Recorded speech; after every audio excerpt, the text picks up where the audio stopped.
I love making something out of nothing. I'm not trained, but I am brave and determined. Of course, I could hire a professional, but DIY first.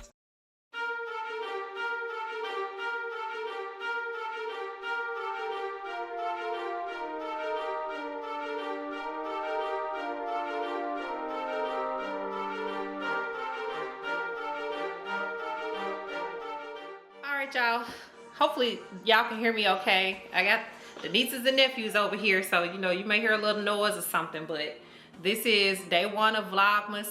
Honestly, I don't know how Vlogmas gonna be this year. This is my first time doing it, so we'll just see what happens.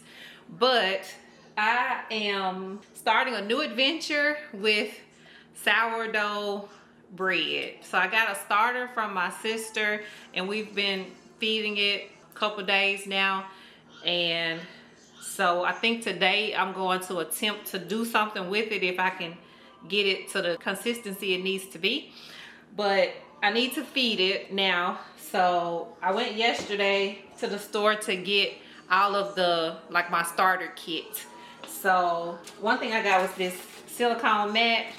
I'm not quite sure what you're supposed to do with it, but it looked like something you bake with, so I bought it.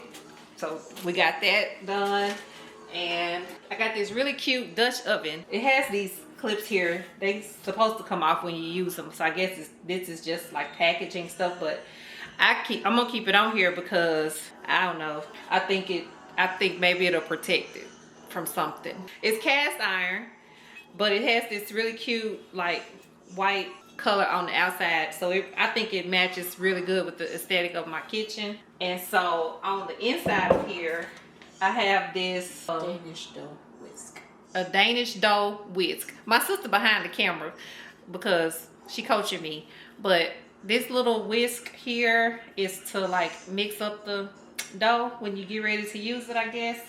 And then it also had this knife here that comes with it to make to score the bread, to make the little cuts in it that you have to make for the bread to act right. This got a special name? That's a lom. Lom. There you go. There's a razor blades that go at the end of that. That's what's in the little black. Yeah. So it's got knives it's a knife. The bread knife. Lom. Okay. Then you got this little scraper thing here that you can use to cut it if you want to make rolls or scrape it up off the little mat here. I do know these can go together, so I got that. And a thermometer. So this is for checking the water temperature, so got that. And the last thing in here is a scale. So I got a digital scale, and this is what's needed when you're adding feeding it and stuff, so you can get the ratio right. I'm not a baker, but if it's one thing I know about baking is that it is a science. It's scientific. So you gotta be, halfway precise with baking or it's not gonna come out right. So got a scale. And the other thing I bought are these little wooden spoons and things. So I'll be using the handle side of them because these will fit in my mason jar in the opening there to kind of stir things up. So, and then obviously you can use the other side if you need to for other stuff, but I'm putting all of my sourdough materials over here, so all of this stuff will be stored inside this Dutch oven, and that way everything is together and accessible. And then I'll just use my little thing here. And I got flour. I got regular bread flour and the whole wheat flour. So this is King Arthur. I'll show you. King Arthur brand is what we're using. So I got this whole wheat flour and then the bread flour. And I'm gonna I think I have a couple of canisters in the garage from the clean out that I can clean up and bring in the house to keep the flour in, so that it can store over here on this little Lazy Susan that I already had. And then this jar, we're just going to recycle it. I'll probably take the label off so it can just be like a clear jar, but this is just water. So the water needs to be room temperature. So I just will upcycle this little jar here for the room temperature water. And apparently that's about it. So I'm going to feed this again. So apparently what I'm supposed to do is pour off at least half, or maybe more than half of this into the discard down to this bottom line here. So pour off this discard. So discard all of this and then feed it again.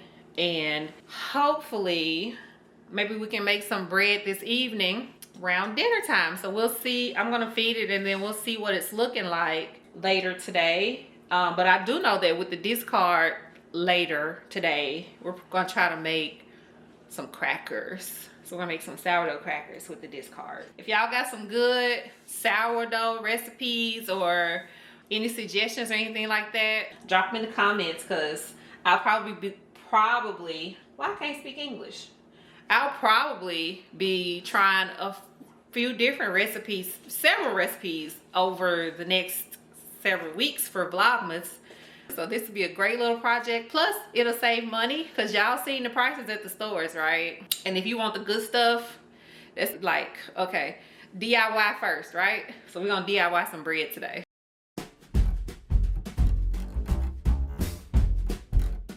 So we're gonna try the very first recipe. These are sourdough discard crackers. Now I found this recipe on Pinterest. We're gonna modify it just a little bit. It called for 200 grams of the sourdough starter. So that's what we have here. Nice and bubbly and fluffy looking. I guess that's how it's supposed to look. And it also called for 2 tablespoons of butter, but we're gonna use olive oil, and then 1/4 teaspoon of salt. And the flavors we're gonna do today, we have this garlic, onion, and black pepper sea salt that we're gonna use. One part, like 1/2, and then the other half we'll use this umami seasoning, which is mushrooms and onions. We have black pepper and then smoked paprika. So I guess we just put those on top once we mix the batter up. So I am going to just mix it up. It's supposed to be simple.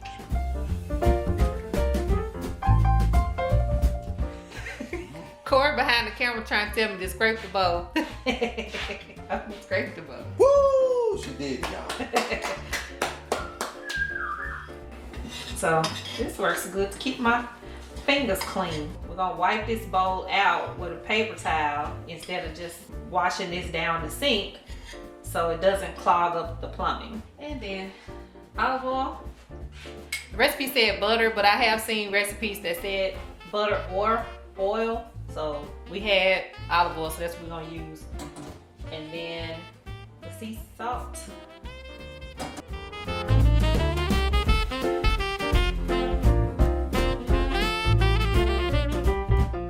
Alright, so now it says to put it on parchment paper.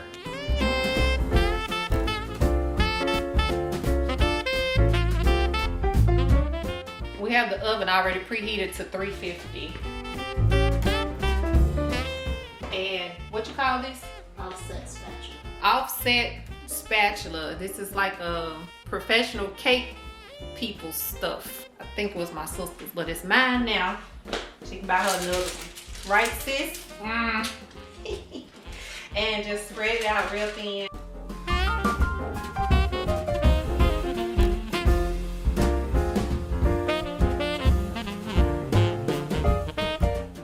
Put it in for 10 minutes and then like take it out and cut it.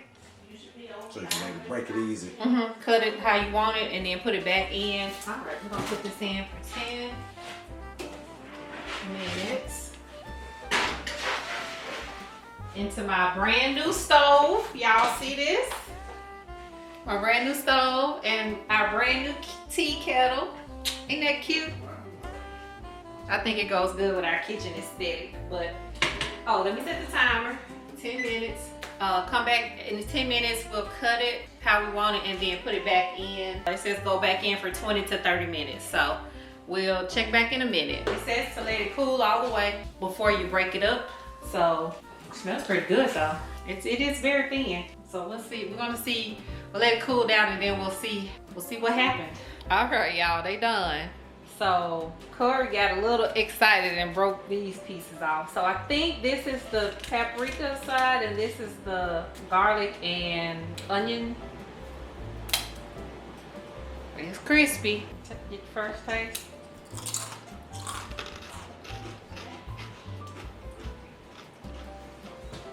You want to taste?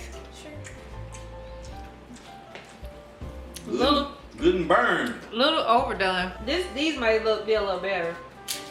In the middle. Yeah. Let's crack that. You're too big. Yeah.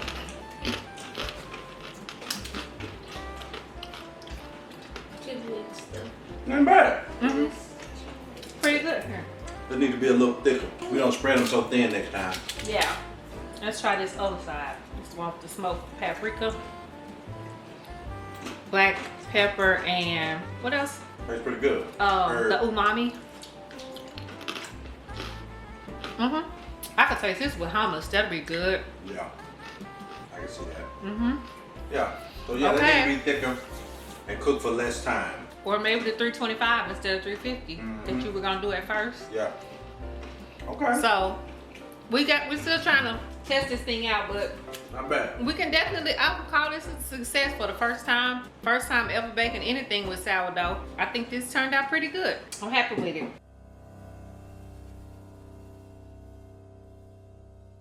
All right, guys, it's been a couple of days since the last clip that I filmed with the crackers. So today what I'm gonna do is make my super simple turkey chili recipe. And so these are all of the ingredients that I need to make that recipe. I got the ground turkey. You can also use ground beef, but I don't really eat beef, so we're gonna use turkey. Also, 2 large onions. We got some diced tomatoes here. And I use 2 types of beans. I use black beans and kidney beans. Also, cumin and chili powder. 2 cans of tomato soup and minced garlic. I get this size because I do a double batch, and so you can use like half of these items to make a smaller container, but I like to cook in bulk so it can last a little longer. And so that's what we're gonna do today. This will make a double batch, like a large size crock pot. So first thing I'm gonna do is cook the meat and then chop up the onions, and everything else is just dumped inside. So that's what we're gonna do.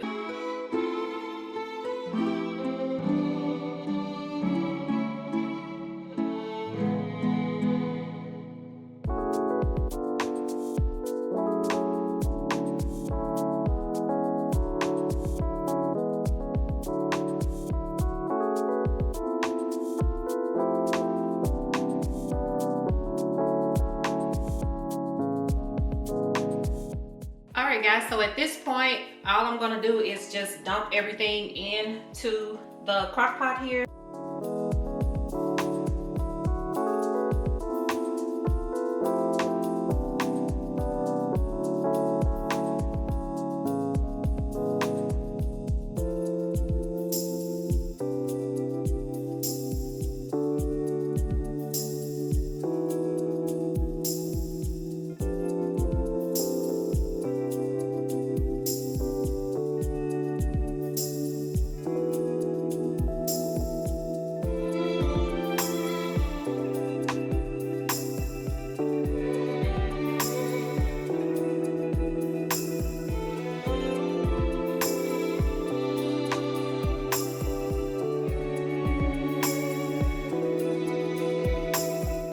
This is my chili. So what I'm gonna do is put it on, you can do it on high for 4 hours or on low for 8 hours. Since Corey works from home, I'll probably do the 4 hours. In this particular crock pot, once the time runs out, it'll automatically go into just warm mode to just keep it warm for 10 hours before it turns off. So I'll probably just put it on high, and that way around lunchtime it'll be ready if Corey wants to eat some for lunch, and it'll still be hot when I get home from work for dinner. So this is my chili recipe. So when I get home, I'll show you guys what it looks like once it's kind of cooked down and ready to eat. All right, y'all, I'm back. It's been a long day at work, but I'm off now, and it's time to check out this chili and see how it came out. So like I said, I like my chili to be really chunky, And so we have accomplished that goal, and it has gotten really cold today. It's in the 30s, which in my area, zone 8A, is unusual for this early in December, I would think. But I mean, hey, the weather here is pretty unpredictable. And so this is right on time. Nice hot bowl of chili to warm everything up. And I think the perfect accompaniment is my DIY crackers that I made, my sourdough crackers. I have a few different varieties here, so it'll be kind of like a surprise with each bite. And I like a little crunch. Normally I would buy like the Fritos, like the barbecue Fritos or something like that. But I think this is gonna be much better. And also I get to control the ingredients, which is an extra plus. So this is my nice quick Crockpot turkey chili with the sourdough crackers. Leave a comment below and let me know if you're gonna try one of these recipes and how it turns out. Also, leave me some tips if you have any tips about sourdough bread and how to do that successfully. I'm open to suggestions because again, this is a new journey for me. It's something I haven't done before. So I'm pretty excited to see how things turn out and how I progress over the next month with the technique and everything. So I will catch up with you guys in a couple of days for another vlog video.